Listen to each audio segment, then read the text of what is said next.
Please take a moment to listen to this disclosure from the Common Ground podcast. The Common Ground podcast is dedicated to exploring commonality among individuals with diverse perspectives. Our guests may present unique worldviews related to health, psychology, and overall well-being. Please note that the Common Ground podcast does not directly promote or endorse any specific ideas, concepts, or actions discussed during our episodes. Listeners are encouraged to approach the information shared with discernment and to consult with their mental and/or physical health providers before making any changes to their health or wellness practices. The views expressed by guests and hosts are their own and do not directly reflect the opinions of the Common Ground podcast. Your well-being is important, and we advocate for informed decision-making. Thanks for listening. And in the law and what I do as a lawyer, there are established rules you have to work within, so you can't extemporize. But at the same time, I've had a judge say to me in open court, "Mr. Harrison, you're a singer. Why don't you sing to me why your motion should be granted?" And I'll do that in a heartbeat. There's room for creativity. There is room to flow with the emotions. Have you ever, maybe a guy's name was Rocky and been like, "And Rocky Raccoon walked into his room, right? Only to find Gideon's Bible." My dad wrote a note in his phone the first time I said, "You were right." He screenshot it and put it in a note on his phone. And still to this day, if I want to pop quiz him on what day that was, he still has that note in his phone. Welcome to the Common Ground podcast, where stories connect, perspectives collide, and purpose is found in the middle. Every week, we sit down with unique and inspiring guests that come from all walks of life. People who challenge the status quo, overcome the odds, and live with intentionality. Whether you're driving to work, on your morning walk, or just looking for that spark to ignite your week, you're in the right place. Welcome to the Common Ground podcast with your hosts, John Fletcher and Sydney Curtin. Everyone, and welcome back to another episode of the Common Ground podcast. I'm your host, Sydney Curtin, joined by the one and only, the brilliant mastermind behind the Common Ground Project USA, John Fletcher, but you can call him Philly. How's it going, John? Dude, when you introduce me, I always think you're talking about somebody else. I just make you sound that cool? You make me sound that cool. Well, that's my job. But you are, too, so I think you do that for yourself. I mean, who else has a nickname as cool as Philly? I don't know, but I'm glad to have it. So, so let me start by this real quick. I got two questions for you guys real quick before we start. Why is a piano so hard to open? Tell us. Because the keys are inside. Very good. Very good. And we need the drum. Da, da, da. No, I got something for you for that. But why did the cow start taking singing lessons? Because she wanted to be a musician.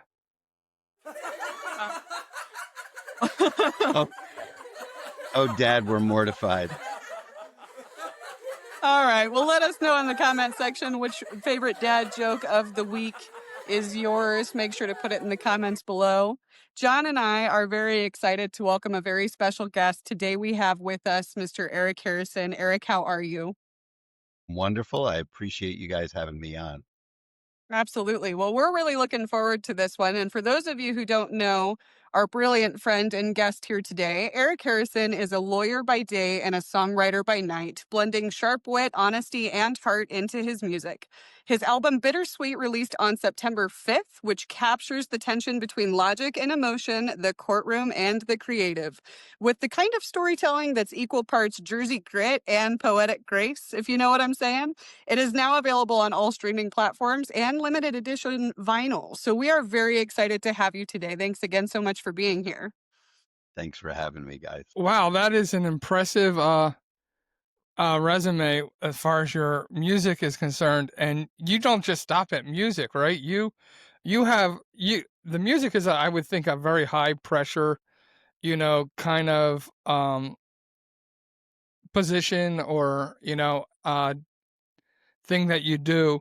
But you also have another high pressure thing that you do, which is being a lawyer. How do you find the calm between two very pressure situations, and how do you find balance?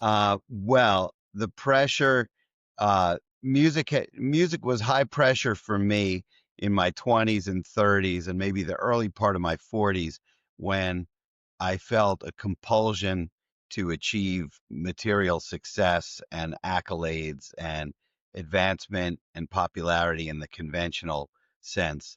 Once I realized it wasn't going to happen, uh, and in that traditional way, it no longer became a pressure filled endeavor, and it's always been a great compliment to what I do as a day job.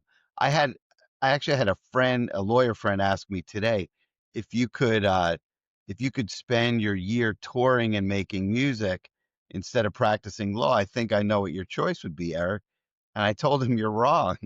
I actually when I'm, when I'm in the studio with limited time on the clock, yeah, that can be high pressure, but it's usually because there's been a creative surge that I'm capitalizing on. And ultimately, the tension at the end of the day is worth it and it leads to great release. In terms of the legal work, yeah, that's high intensity, but that kind of fits with my whole approach to life. I'm a morning person, so I do love hearing the description, lawyer by day, musician by night. I'm really a musician by morning and sometimes late afternoon and maybe sometimes at night.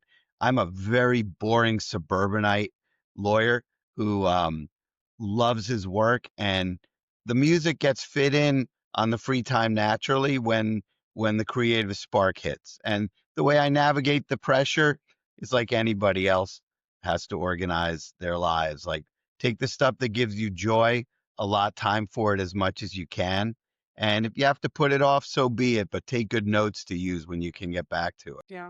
I mean, that's a really good position of balance that you have between the two. One is very, like a very logical side and requires very black and white perspective almost. And as you mentioned, you're kind of this extreme person in that regard. But how does something like music that is more expressive and that you can allow your creativity to seep into balance with that logical and logistic side of you, legalistic side, if you will? There's actually, there's a lot in common between the two areas, and I don't see them as that opposed. If I'm writing a brief or making an argument or standing in front of a jury full of people I don't know or a judge I don't know very well, I have to tailor my message to get it across. If I'm Uh, writing a song that initially is full of idiosyncratic things that I think are really witty and mean a lot to me, and I play it for my producer, Kevin Salem, and he says, "What the F are you talking about? I'm not getting it." Um, and then I have to explain it. Well, I got to adjust my messaging in that instance too. And there's logic needed in music. Like I'm a conventional songwriter. I do usually 3.5 to 4.5 minute songs, verse, chorus, sometimes a bridge, chorus, verse, chorus. That requires logical structure, like a strong argument in a legal brief requires. And I'm not averse to using metaphors when I'm trying to appeal to a judge or a jury, just like songwriting is all about metaphor, unless I'm writing a very literal song. So there's not that stark a difference between the two areas, and it can be satisfying doing a final product as a lawyer, be it an argument in writing or in front of a judge or a jury, to a colleague. It can have humor. It can have my personality in it. It can have the excesses of my personality, which I know I need to clamp down. Same as my music. So there really is that commonality. The music is just such a gift because before being a songwriter, I was such a hardcore fan. And I consider myself such a fan of the music that I love that I'm simply trying to replicate what I love from other artists. And anybody with a critical ear who knows the history of pop music, if they were to listen to me, they'd say, "Yeah, it's good, but it's derivative." And I'd say, "Yeah, thanks for saying it's good. Of course it's derivative. That's my shtick. That's what I want to be. I want my music derives from my influences." You can draw a pretty straight line to a lot of my influences, which I love. And it's if I'm writing a legal brief, I'm relying on precedent. Same kind of concept. I'm turning to the precedent of the creators who came before me, who are much better than I am, but I'm trying to carry that tradition on in a way that I want to hear. Right. And then they say that copying is the highest form of flattery, or however the saying goes as well, right? I mean, you take the skeleton of things that you know work and you allow your perspective and your take on that to be interwoven with what we have proof was a hit in the past. or a hit with me at least, if not a hit on the charts. Absolutely. So let me ask you this. Growing up, was your life just as intense as it is now? Did it make that for an easy transition, or was your life pretty calm? And how did you deal with the transition into really intense things going on with you? So I can't say that my upbringing and that my early years were high pressure, like the career I've chosen. They were pretty idyllic. I'm a privileged upper middle class white guy from New Jersey who my parents moved from DC to New York. And I think I was 3 or 4 when they moved to East Brunswick, New Jersey. I had a pretty good upbringing, really, although my parents split and there was some tension as a parent of divorced, as a child of divorced parents. um, I had a pretty good childhood at an early age. My my grandparents, who I was very close with, bought me my first records. They bought me the Beatles Blue album and the Beatles Red album. And for those of a certain age, everybody knows those records. It's the hits. The red one was the hits from 62 to 65, maybe. And the blue one was the hits from 66 to 69. And uh, the first single that jumped out at me was 8 Days a Week. And I remember my grandpa was going on a business trip. He said, I'll give you a call on Sunday night. And I said to him, well, you're going to London, so your Sunday night might be different from our Sunday night. He said, very good. I didn't know that you knew about time differences. I said, well, you have an 8-day week over there. What? There are 8 days a week in England. Eric, are you referring to the Beatles song? Um, yeah. Yeah, Hmm. that here's your first lesson in poetic metaphor. There are 7 days a week everywhere. And just so it started an intense fanhood of music where it really informed my reality. And as life got more complicated, I music was my thing, and I started I didn't start writing songs till much later, like aged 18, 19, and they were terrible. But it was it's always been a release for me.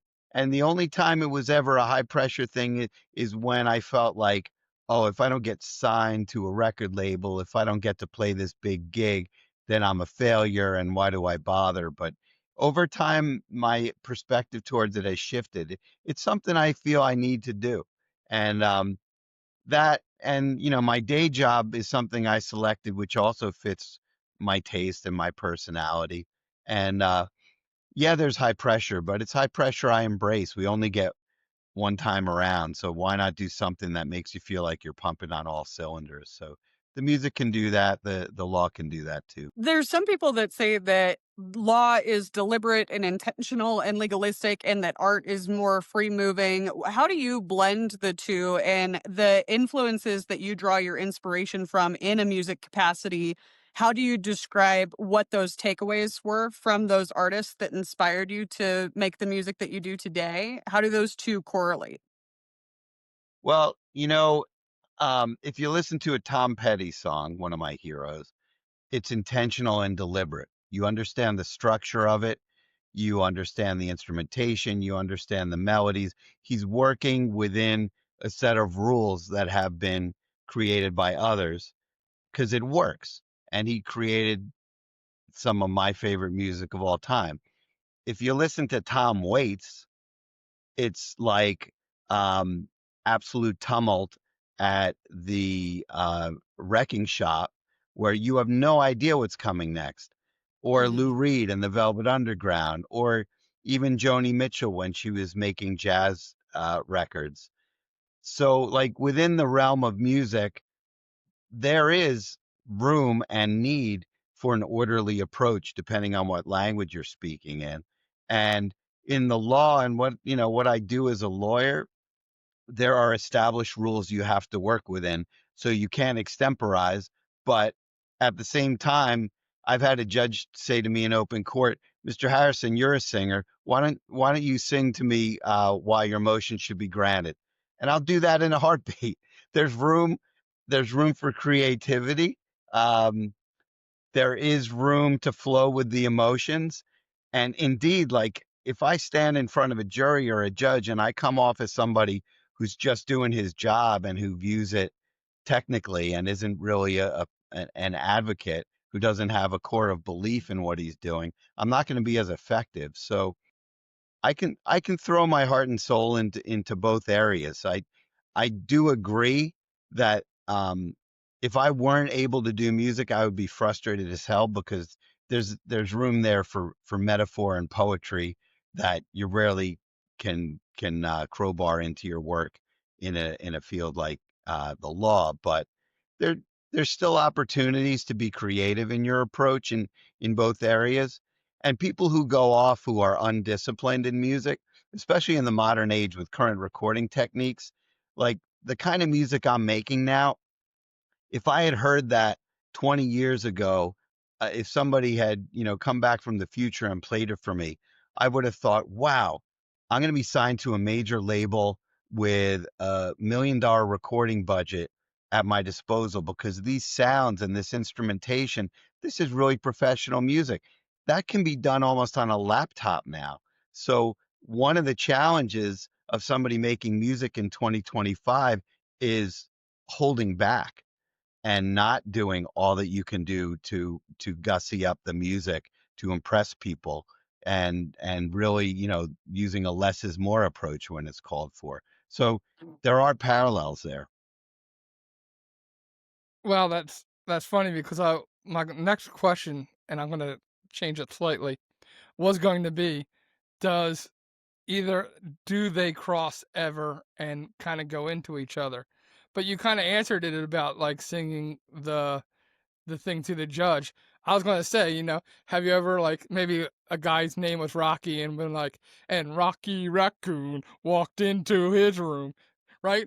Only to find Gideon's Bible. Right? So we saw that the music had intertwined with your law, but has anything in your law kind of made it into any of your songs? Like, I'm sure you changed names or changed maybe scenery or stuff, but have you sung about anything that you found out about through your cases or whatever you were working on? uh Man, that's an interesting one. I can't think, I'd say 50% of my songs are about women who dumped me or who have been uninterested in me. So pushing those aside, looking at the other 50%, have there been any in which the law has entered? Other than my Jersey Size Disgrace song, singing about Mr. Springsteen and my desire to represent him in New Jersey Municipal Court. That's all that really comes to mind. But certainly things I've learned about through the law uh, have wormed their way in. Um, I can't find a direct parallel, but the law has brought a lot of different people into my life, and certainly people who are very, very full of themselves and think that in order to be effective, you need to thump your chest and be full of bluster.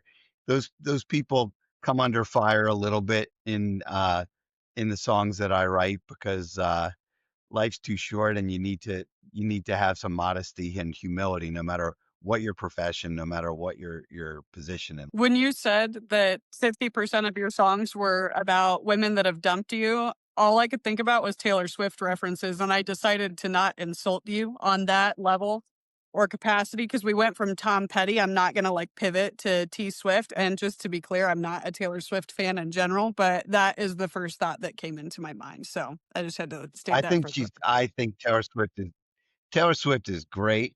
Um Sometimes I mean I have a Swiftie for a daughter and I've record. um she's Taylor's very prolific. So when somebody's very prolific and constantly putting out new material, it's easy to get super saturated with it. But if the art that she's created had been spread out, such that uh, it was like instead of 6 months separating it, then a year separating each album, it might have gone down easier with a lot of people, and you and others might even be bigger fans. But she's a she's a huge talent, and yeah, she's a little more direct with ex-boyfriends. The world doesn't really care who I dated in the past, so nobody's like commenting online about, "Ooh, who's this about?" And who cares really? Doesn't matter who. Yeah, that makes sense. One of the things that you said that I really like, because I have a dear friend that's an artist and he's amazing. I think that some people find his style in music controversial or ahead of its time or behind its time, depending on who you asked. And you made a comment about how when you go to your editor, sometimes you have to explain what you were getting at to your producer. I apologize. What does it mean to in a culture that's like obsessed with being right, especially in the context of the law, where it's very black and white, you either win your case or you lose your case. What does it mean to lose well? And do you find yourself changing your songs in order to tailor to a broader audience? Or is it, this is what I wrote and this is how I want it to be? Um, Usually, most of my songs are fully formed before I walk into the studio, but sometimes they need work to make them more interesting. And so, for example, I'm mostly a 3 chord, maybe 4 chord per song songwriter, and those are basic songs with the typical voicings that you learn in beginning guitar lessons. But when you work with a guitarist who plays with alternate voicings and can throw some jazz chords in, it can open up the music to greater subtlety, to greater complexity, and then the song itself might go in a different direction. So, um, sometimes I walk in saying, "Nope, I'm not giving on this." Like Sal's Place, it's a very wordy song. It's 4.5 minutes, maybe almost 5 minutes, but it tells a story that was very important to me, and I had to advocate for it to Kevin, who wanted me to ditch one of the verses and half of the bridge. I just couldn't bear to do that, and I quote unquote won that battle, and I'm glad I did. On the other hand, I had another song called "Only the River" a few years ago, which talks about Narcissus at the water's edge looking at an iPhone, and I thought I was being really clever, and Kevin said to me that that's not your thing. You shouldn't have the word iPhone in a song that you do. And he's right. And it's not for Mm. reasons I can articulate very well, but like when I listen to the new Taylor Swift album, when she talks about something being fire, come on, you're not 20. And like it comes off so false, and she's capable of writing beautiful poetry. Like she's a really, really good lyric writer. And sometimes we lapse into laziness because we want to make that cheap, superficial connection with people. And usually I catch that in myself and I stop it from happening. But it's good to have a really smart producer with the same taste in music as I have to push back when I don't catch myself. Taylor does not write most of her songs. She does. She does. She's got a She she's has got a an co amazing. she has a co-writer. I know him. She has some great co-writers and great producers, but I mean, from what I know, who knows what the reality is, but from what I know, I think she's a huge talent. I can tell you're pissed off by Taylor though, so No, no, no, I'm I'm not not. gonna say her name. Not even a little bit. It's interesting though, because I love and appreciate the fact that you write your own songs. That's actually why I said it was to not take away from the work and inspiration that goes into something like what you do. And I know she's written her songs in the past. I'm not saying she doesn't write any of them. I know somebody personally who writes songs for a couple different artists in a similar genre. And it's just the stories are always fascinating to me versus what's put out there, So Fair, fair. Yeah, and on that is kind of what I wanted to kind of ask you about is in the courtroom where you have no control over really what truth is because the law defines what truth is and puts boundaries all over what truth can be said, what truth exists, and what we value truth as. Do you find kind of as the way for you to find calm is in your writing of your music, where you have the ability to determine what truth is, what the boundaries of truth are? You know, you get to define the what is truth at this point, where you can't in your day job. Yeah, I mean, I don't see it as that extreme. And in, the cliche of the law and the jury trial or the hearing is it's the search for truth. And what I tell my clients and what I say to judges and juries sometimes is it's my job to create within the courtroom or the courthouse a reality as close as possible to what our perception of reality was in the real world, which is tricky. Like I just tried a case a few weeks ago where two essential witnesses were not available. So I had to read transcripts of their testimony at depositions. I couldn't bring them in the courtroom. I couldn't have the jury considering their demeanor and their credibility. So in that respect, I was limited in my ability to recreate the reality as we saw it when it was playing out in real time. In music, you're right. I get to create my own reality and can hopefully convey a point within it.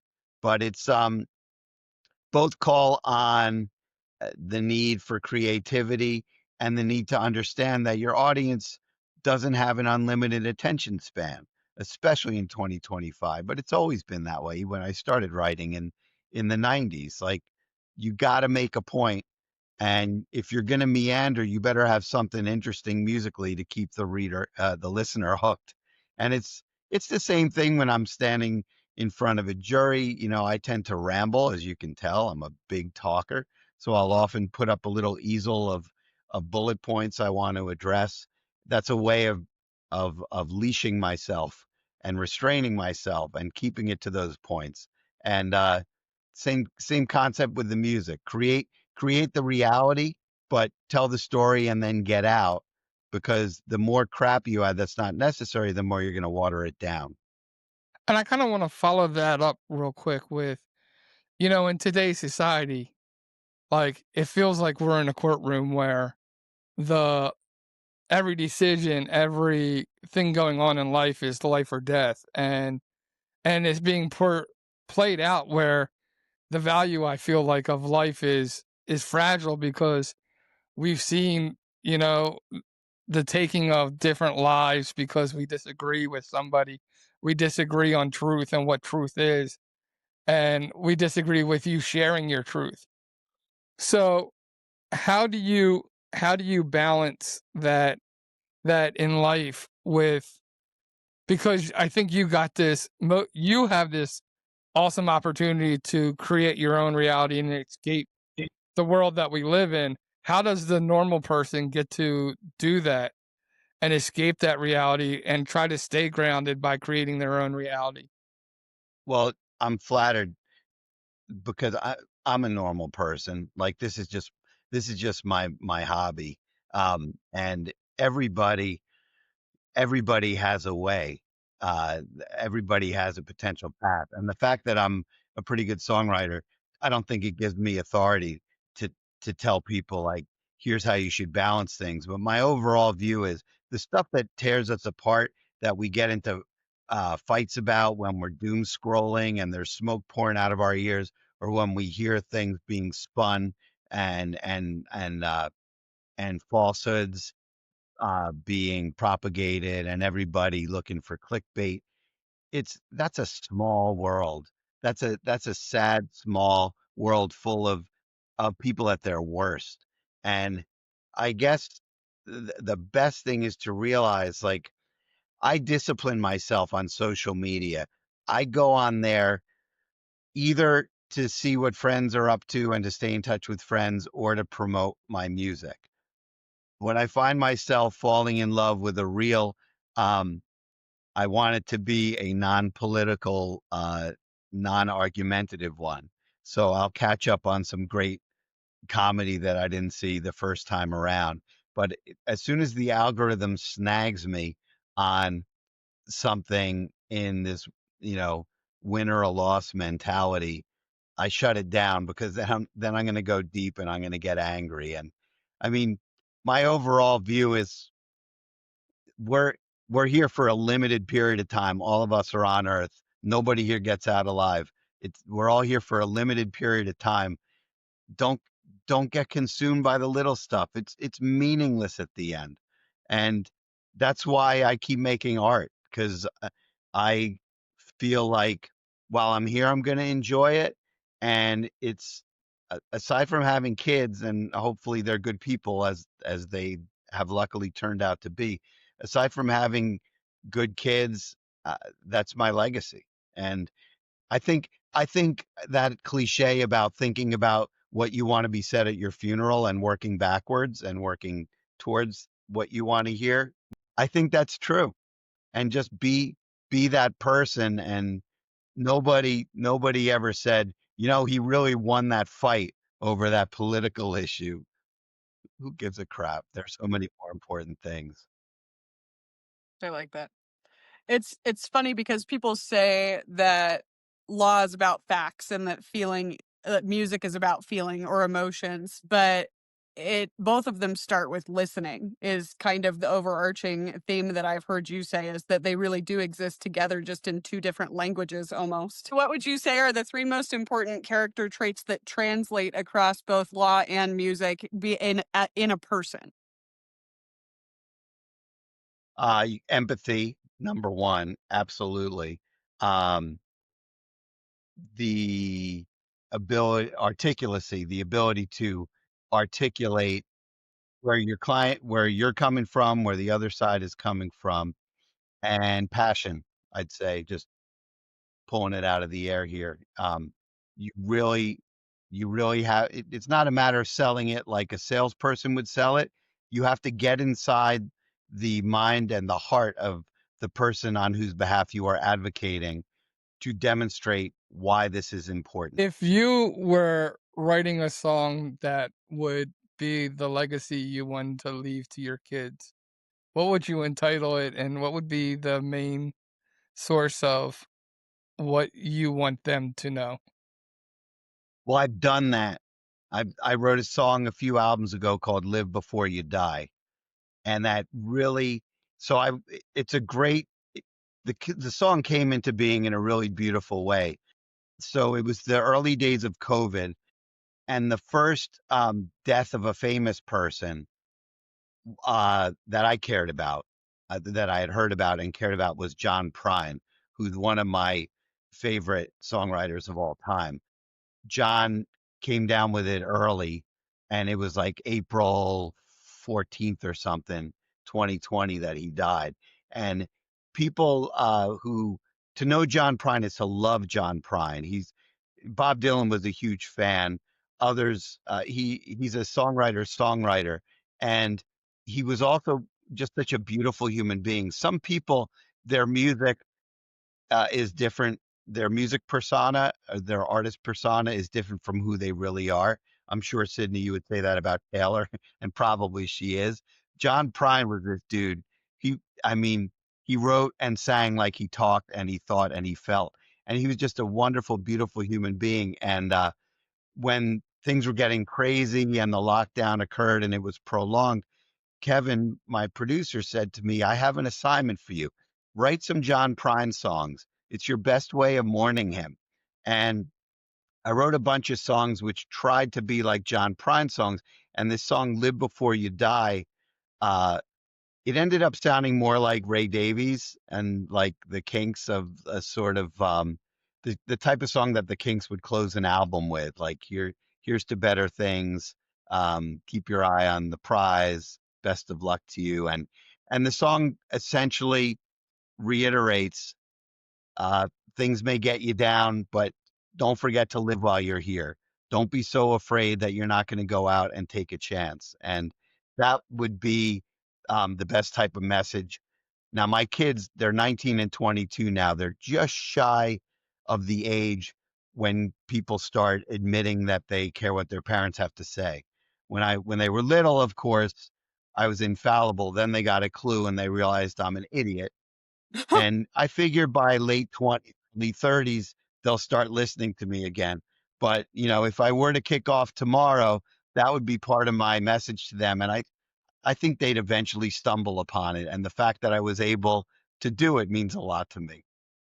My dad wrote a note in his phone the first time I said, "You were right." He screenshot it and put it in a note on his phone. And still to this day, if I want to pop quiz him on what day that was, he still has that note in his phone. I love that. Yeah, I save the funny when I get a funny text message from one of my kids, I save it and I print it and I put it on the wall. In fact, I shouldn't pivot the camera because viewers could get seasick, but I have a text printed out from my younger daughter's senior year in high school. It says, "Dad, Darren and Casey are coming over, so can you leave?" To which I responded, "I can so totally leave." And she had she was permitted to have a party without her parents because we trust her. But can you leave? It's just, it's the ultimate voice that you want to hear from your kid. And to respond, I can so totally leave. I can. That's so And funny.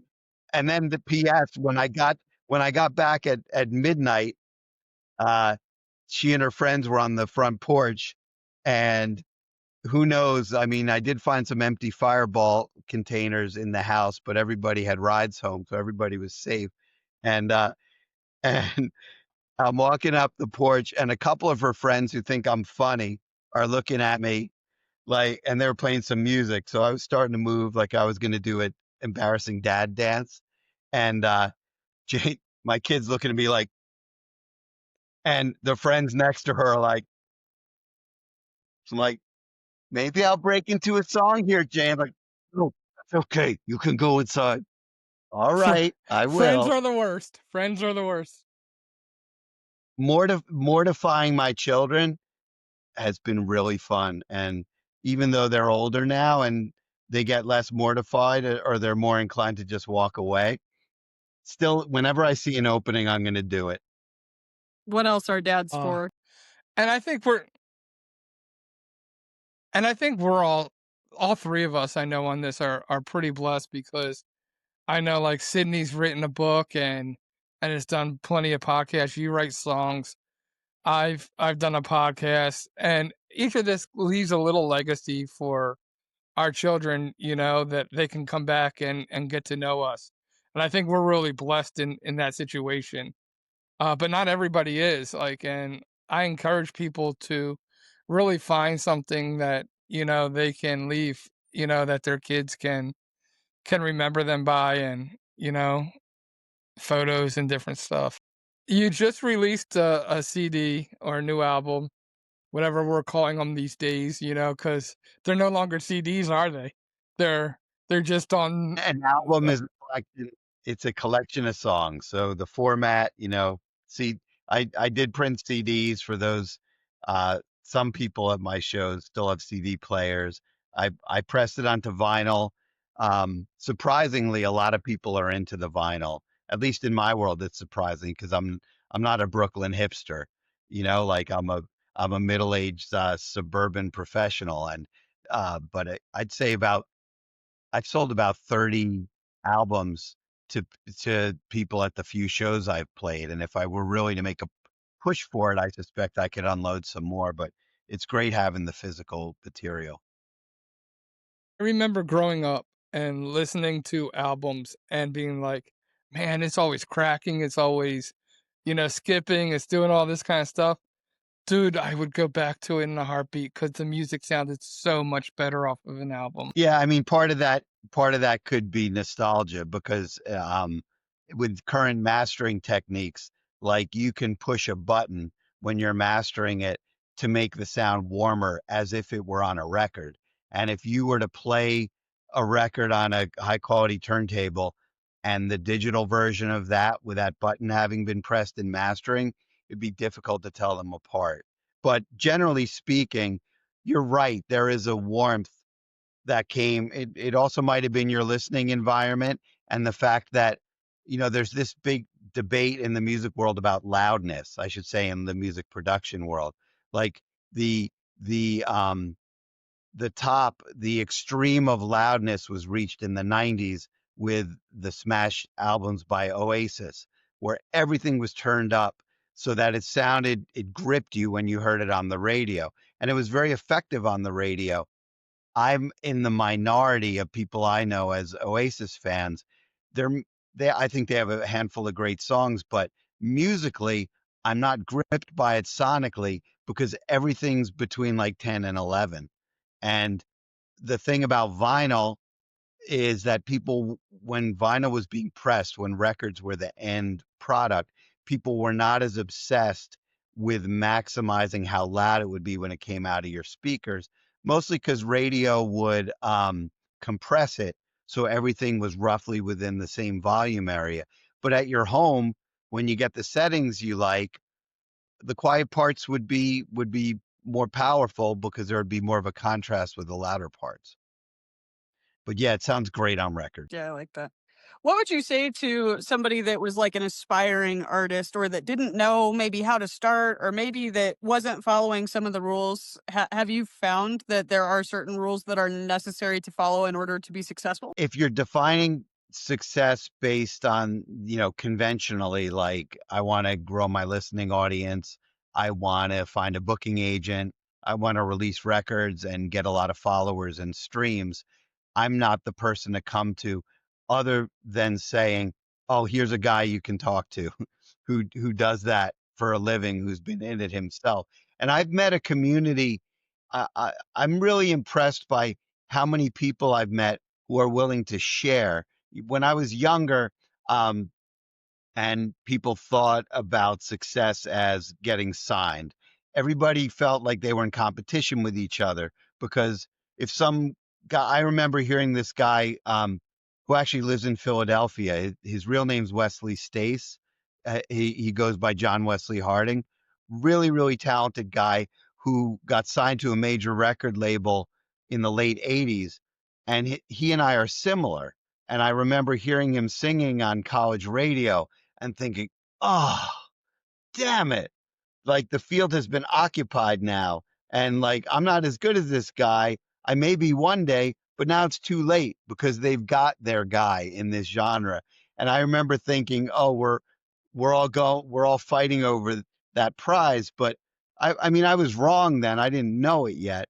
But now that like entropy has taken hold and there's artistry everywhere, um, there's a lot of people who are willing to point people in the right direction.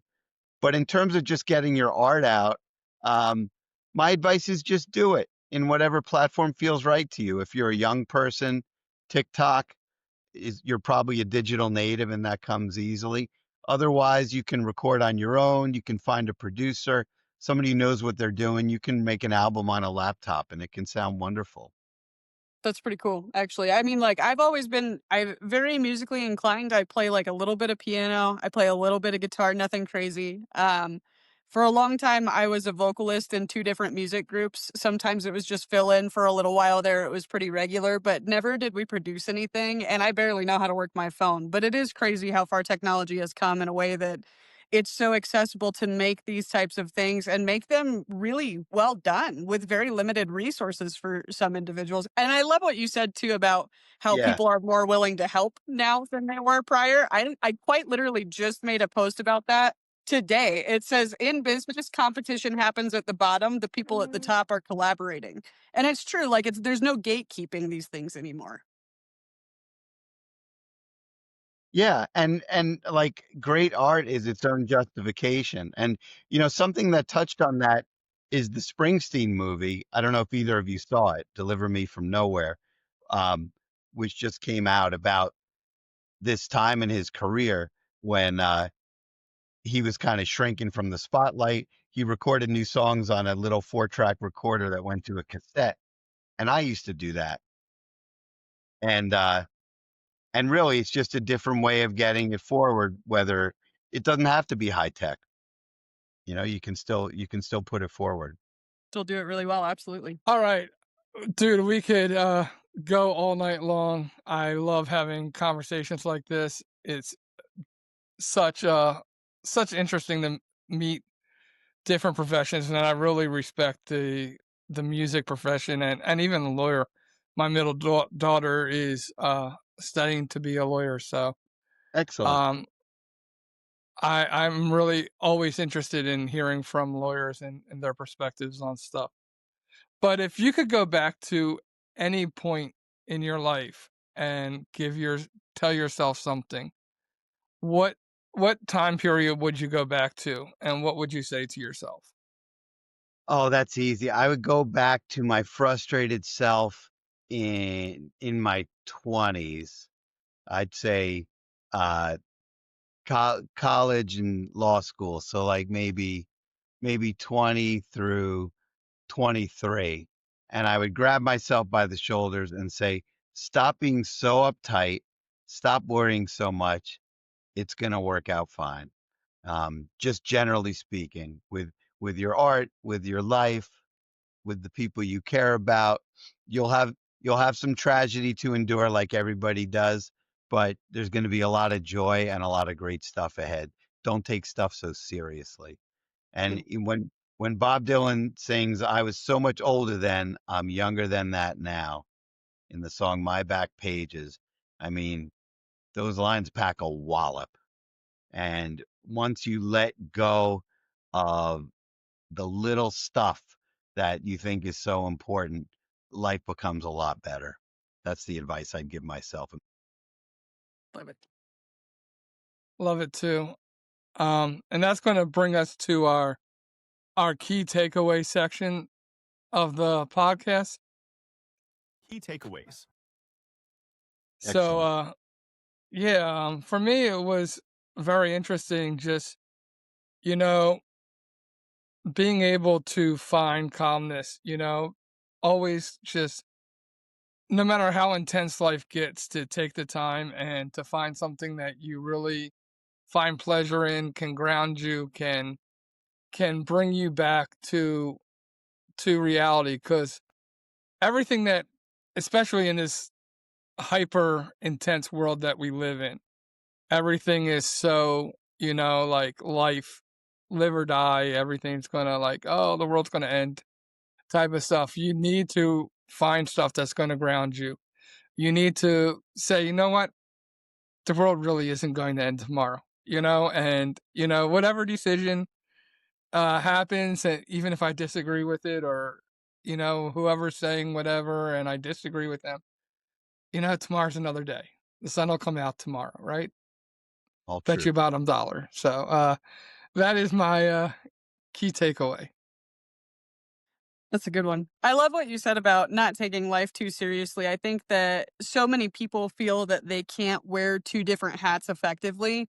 And I wear like 5 or 6 on a daily basis. I don't carry all of them with the same amount of grace, maybe, but it's that, lawyers, maybe they chase justice and maybe artists chase meaning. But like I said earlier, the same it's the same pursuit in 2 different languages.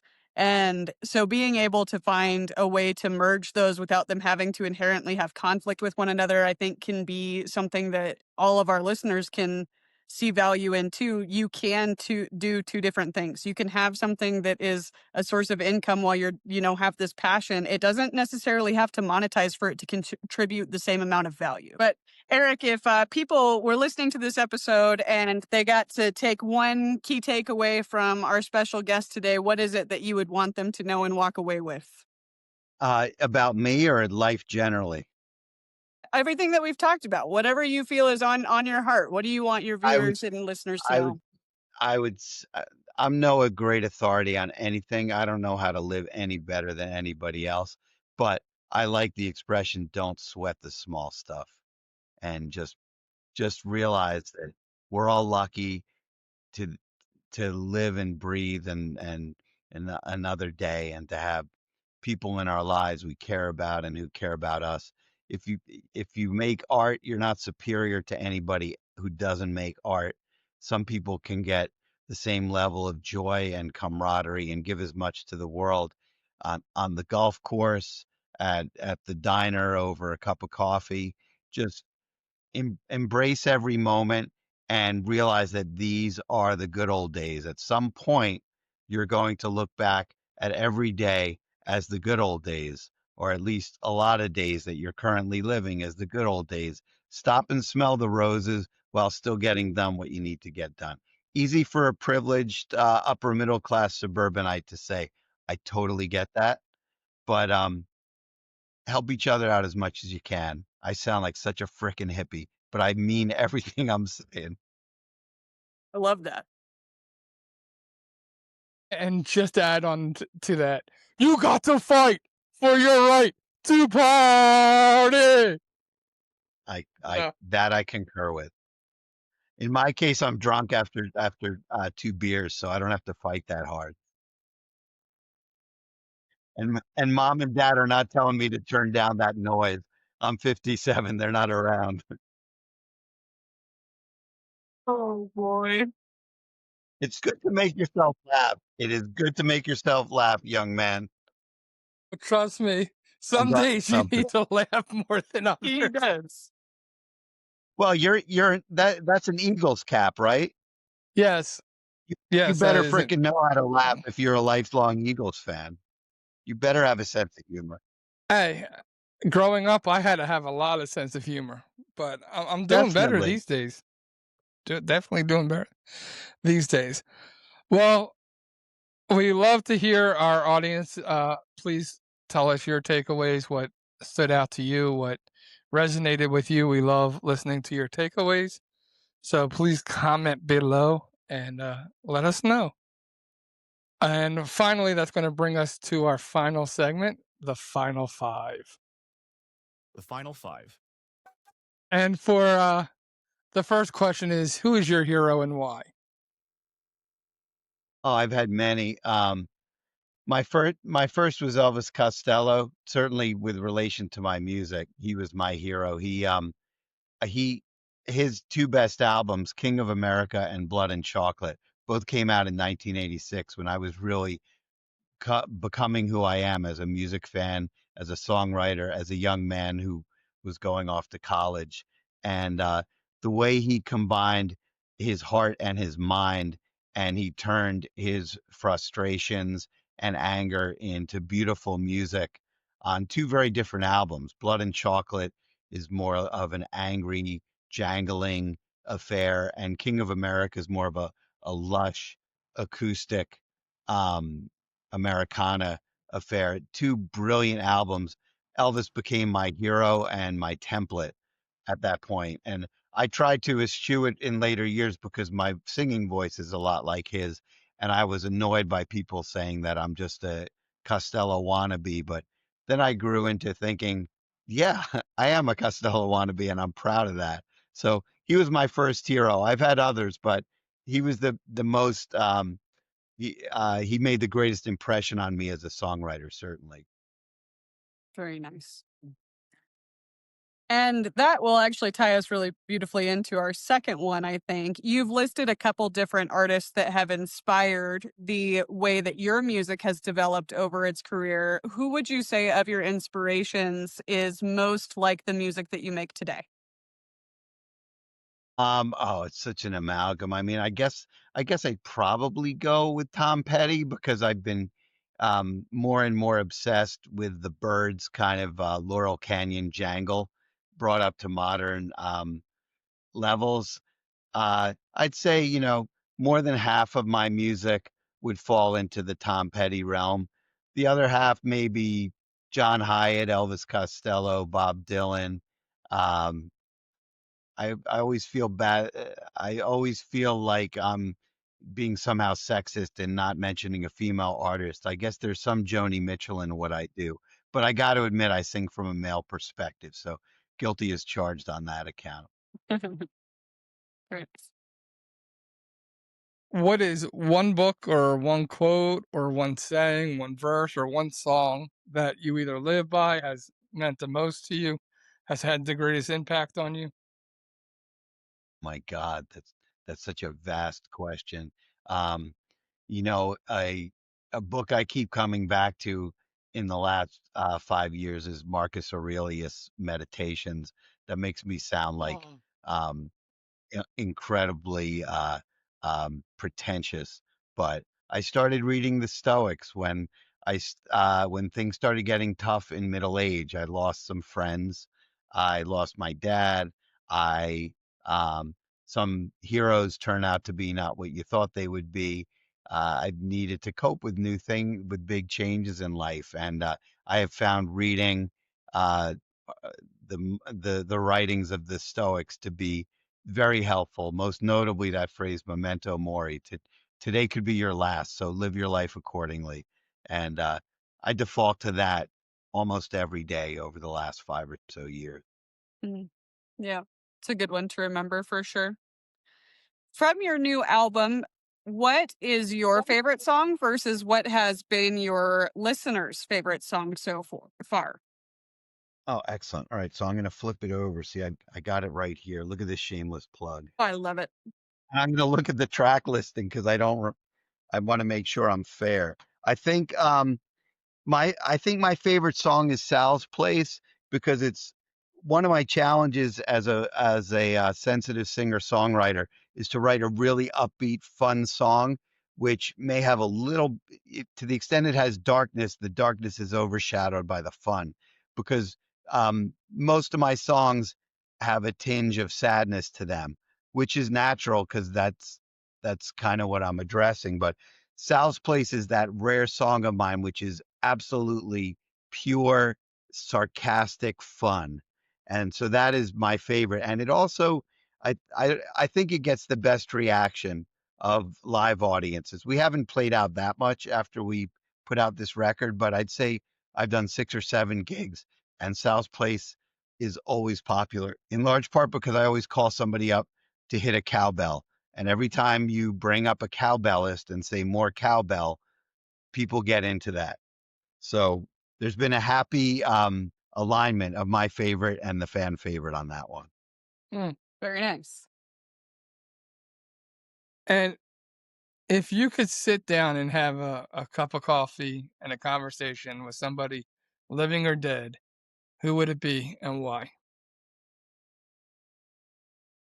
Um, it would be my late grandfather, just so I Oh, could catch up with him. He died when he was my best friend who understood me intuitively at a young age without me having without me spending that much time with him. He got me, and he died when I was 19 or 20, just starting on my journey to being an adult, and I'd love to catch up with him and compare notes and tell him what I think I've done right, what I've done wrong, and where I'm planning on going. And he'd tell me I'm a schmuck and that I need to do things a little differently. But thankfully, that's a voice I hear from time to time. But for him to be there in real life for a day would be a very beautiful event for me. yeah, absolutely. That's very cool. Well, that concludes our final five. So, Eric, thank you for being with us today. And if our audience wants to reach out or look you up, listen to your music, what is the best way for them to find you, follow you, all of those things? Oh, that's great. Well, I'm on all the streaming services as just plain old Eric Harrison. I'm on Instagram as Eric Harrison Music, uh, Facebook, Eric Harrison Songwriter. I'm afraid of TikTok, so I'm not there. And X, I'm also afraid of. So Instagram, Facebook, I've got a YouTube channel, which is also Eric Harrison Music. And also my website, ericharisonmusic.com. I'm pretty easy to find. And I've actually enjoyed accumulating some engaged listeners who are fellow fans. It usually turns into like sharing what we love of other artists, not just me. And that's a way for my taste to grow too. So I love hearing from people who are interested in this kind of music. Awesome.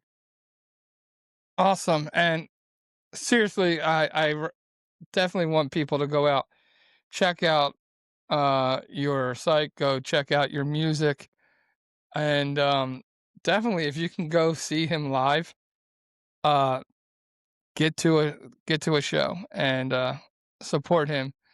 It's great to see people Appreciate out that. there.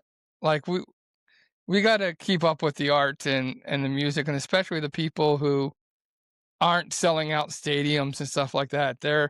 they're putting in that same hard work that those people who sell out stadiums put in, and they're getting a little bit of the return that the other people are getting. So support your local artists, support, the up and coming artists, or the artists who are, doing it for fun, chugging along, loving doing it their life.